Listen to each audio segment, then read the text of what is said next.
Step back in time with me to Manhattan in 1939, where Peter Parker isn't just a private eye, he's chasing down criminals as the one and only Spider-Man. In this video, we're diving into the 2020 revival of the fan-favorite series Spider-Man Noir, from its pulp-inspired roots to the original 2009 miniseries, to Nicolas Cage's iconic take Into the Spider-Verse and the creative powerhouse of Margaret Stohl and Juan Ferreira, who brought this new volume to life. You'll hear exclusive insights from Dave Raposa, plus we'll uncover hidden details of the cars, guns, and even planes featured in this issue. We'll talk about the history of the Met, why a Byzantius matters, and how the pandemic shook the comic book industry when the series hit shelves. This isn't just a plot breakdown, it's a full exploration of Spider-Man Noir's world, its creators, and its legacy. Let's dive in.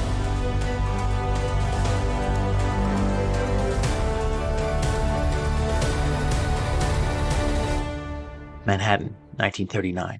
When private detective Peter Parker isn't solving cases, he's chasing down bad guys as his alter ego, the Spider-Man. Catching wind of a murder at the Black Cat sets in motion a chain of events that leads Parker to the Metropolitan Museum of Art and one Dr. Huma Bergman, the sister of the woman killed. While investigating the mysterious doctor, Peter and Mary Jane are attacked by persons unknown using a blinding flash of light. Against his better judgment, Peter boards a plane to Europe with Dr. Bergman to find her sister's killer. The story continues in issue number 2. This new Spider-Man Noir series was a continuation of the 2009 miniseries written by David Hine and Fabrice Sapolsky and drawn by Carmine Di Giandomenico, with the costume design by Marco de Urvage. In Volume 1, Peter is a much younger character living in Depression-era New York. He is bitten by a mystical spider that grants him his powers. He begins working as a cub reporter under the wing of Ben Urich. A follow-up to that series came out the same year called Spider-Man Noir, Eyes Without a Face. Meanwhile, in 2018's Spider-Man Into the Spider-Verse animated film features a hard-nosed detective type reminiscent of classic film noir characters. This Peter Parker uses stereotypical 1930s dialogue and wears a slightly altered costume. He was voiced by Nicolas Cage. This seems to be the version that was used in the 2020 Volume 2 written by Margaret Stohl. Stohl began her career at Marvel in 2014 working with Sana Amanat on young adult novels featuring Marvel characters. One such novel, Black Widow Forever Red, became a New York Times bestseller and received favorable reviews from readers and critics alike. After writing 2 one-shots from Marvel Comics, Stohl was asked to write the Mighty Captain Marvel comic in December of 2016. This title was announced in 2019 with an eventual release a year later. In August of 2020, Stohl was the subject of a 5th episode of Marvel's Storyboards, a documentary series hosted by Joe Quesada. The series can be found on YouTube. Juan Ferreira took on triple duties as penciler, inker, and colorist of this issue.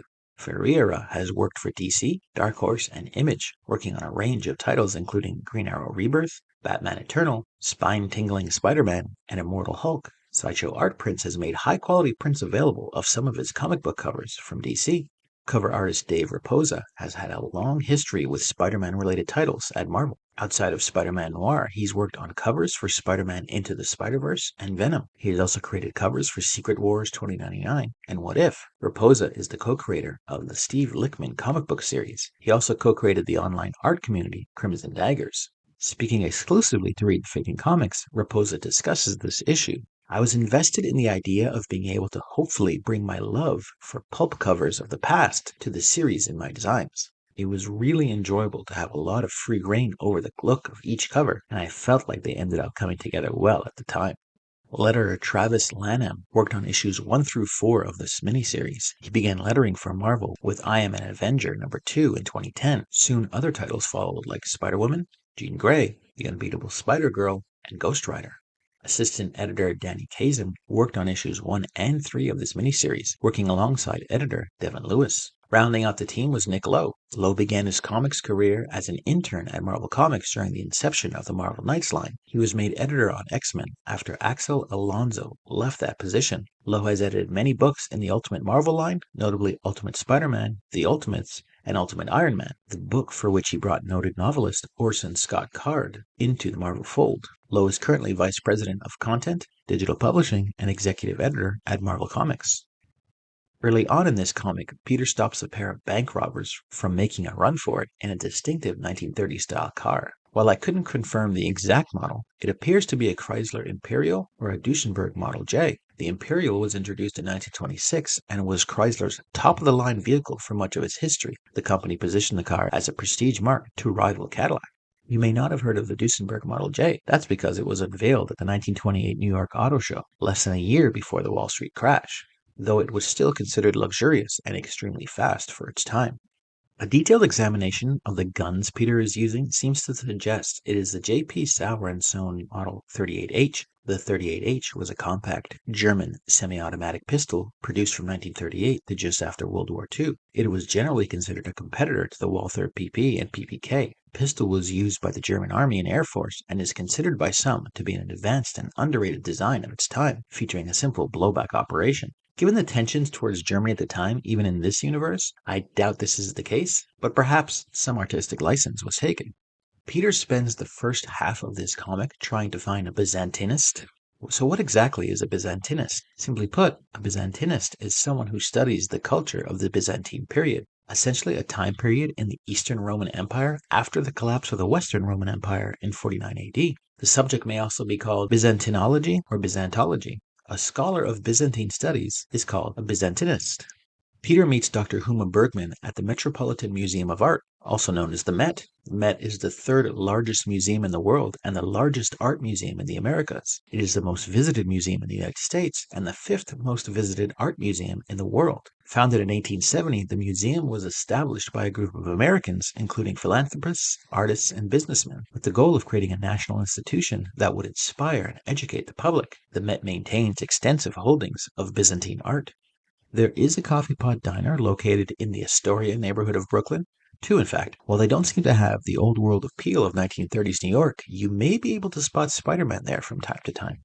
The plane Peter boards at the end of this issue looks exactly like a Boeing 314 Clipper. The 314 was an American long-range flying boat produced by Boeing from 1938 to 1941, one of the largest aircrafts of its time. It had the range to cross the Atlantic and Pacific Oceans. 12 Clippers were built, 9 of which served with Pan Am.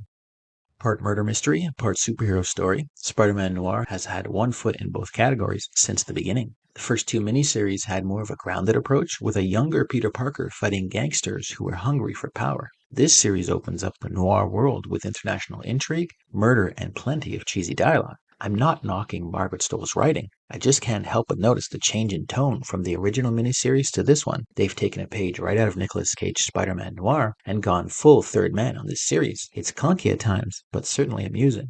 Juan Ferreira's visuals are stunning. Each page feels like a canvas painting come to life. This is a well-paced, moody whodunit where the damsel in distress is clearly not what she seems. This first issue does an excellent job of introducing us to the setting, characters, and storyline. I wholeheartedly recommend you check out the entire series. It's such a fun ride. ComicBookRealm.com and MidtownComics.com both have this issue selling for $5, while eBay has various listings ranging from $4 to $13. March 2020 was the very beginning of the pandemic. Comic book sales increased exponentially at this time. Comic and graphic novel sales jumped to $1.3 billion in 2020, an increase of about $700,000. The large bulk of these were online retailers, filling in the gap from closed shops. Not only was demand high for new comics and graphic novels, the collectible side of the comics business was also strong. The collector market flourished during the year, allowing comic shops to earn significant revenue from their back issue inventories. 2020 also saw Diamond Comic Distributors stop its release of sales data to the public, coupled by a new distribution deal for DC, makes for a difficult year to track performance. Sales data from websites like Comicron.com have had to rely on point-of-sales data to track sales. In the wake of the COVID-19 pandemic, from March to May 2020, Marvel and Diamond Comic Distributors stopped producing and releasing new comic books altogether. As mentioned, comic book sales exploded thanks to the pandemic. This issue was the 26th top-selling comic of March, with 44,000 copies sold. Marvel remained on top, with a sizable lead on DC in terms of volume sold. Marvel selling 2.8 million units compared to 2.1 for DC. Image, IDW, and Boom rounded out the top 5. DC had 3 of the top 5 selling titles of the year, including Batman, Justice League, and Flash, while Marvel had X-Men and Spider-Woman round out the top 5. The top-selling comic was Spider-Woman #1 with 142,000 copies sold, while Batman #91 and #90 were second and the third most. Flash #750 and Thor #4 rounded out the top 5. There were not many ads outside Marvel for this issue. Emerald City Comic Con was advertising their convention for mid-March. On March 6, 2020, Reed Pop announced that the con would be postponed from March to August because of the COVID-19 pandemic, which had been spreading in the Seattle area for several weeks. The rescheduled event was later canceled in June and was replaced by a virtual event. The convention is alive and well, and tickets are on sale for the 2026 edition of the convention, set for March. The back cover featured an ad for American pop rock band Dreamers' latest release called Heatseeker. The ad features a QR code to stream the song, which sadly no longer works. As mentioned, Marvel was promoting their own titles in this issue, specifically Black Widow, Miles Morales, and Ms. Marvel, plus Power Pack and a Taskmaster series. There was also an ad for a Marvel and Star Wars comic called Dr. Aphra. This was the relaunch from a previous series starring the character. Aphra first appeared in Marvel Comics' 2015 Darth Vader comic book series. She proved popular enough to garner her own series in 2016, which lasted for 3 years. In 2020, a new series was launched, set between The Empire Strikes Back and Return of the Jedi. The first issue was released in May of that year. The series lasted almost 4 years, with the final issue being released on January 31st, 2024. I wanted to find a comic shop as close to the Met as possible. If you are ever in the area, I recommend you check out Forbidden Planet at 832 Broadway in New York City, or check them out at fpnyc.com. That wraps up our deep dive into Spider-Man Noir, a story that blends pulp detective grit with superhero intrigue, stunning artwork, and a fascinating place in Marvel history. If you enjoyed this breakdown, make sure to hit that like button. It really helps the channel grow. Don't forget to subscribe for more comic deep dives just like this, and ring that notification bell so you never miss an episode. I'd also love to hear your thoughts on Spider-Man Noir. Drop a comment below, and let's keep the conversation going. Thanks for watching, and don't forget to read the freaking comics.